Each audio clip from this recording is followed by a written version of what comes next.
100% af alle donationer går direkte til dem, der har brug for det. Det er grundtanken i en ny hjælpeorganisation. I Nepal oplevede jeg et enormt behov for udvikling. Befolkningen, der manglede helt basale forhold, som skoler, som rent vand, som sundhedsfaciliteter. Og jeg fik enormt lyst til at hjælpe og være en del af det.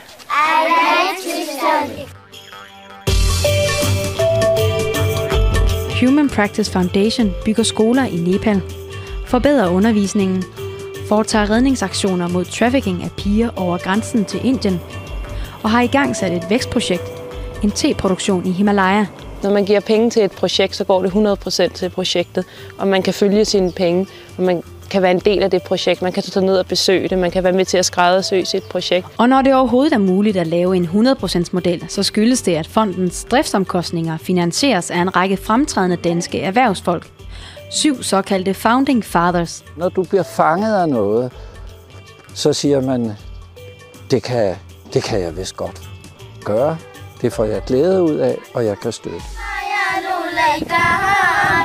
Human Practice Foundation støtter primært skole- og vækstprojekter i Nepal, og arbejdet sker i et samarbejde med lokalbefolkningen. For fonden er der jo et klart fokus på simpelthen at få mest mulig afkast for pengene. Det kan jo ikke måles i kroner og øre som ved en normal type investering, men kan måles i at få mest mulig uddannelse for pengene. Det kan enten være i form af flest mulige elever igennem systemet, eller få bedre kvalitet i den undervisning, der er.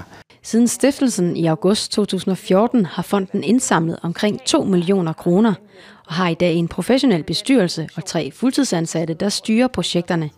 Det jeg får ud af det er en enorm glæde ved at se projekterne vokse. Målet det må da være at blive den bedste velgørende organisation i Danmark.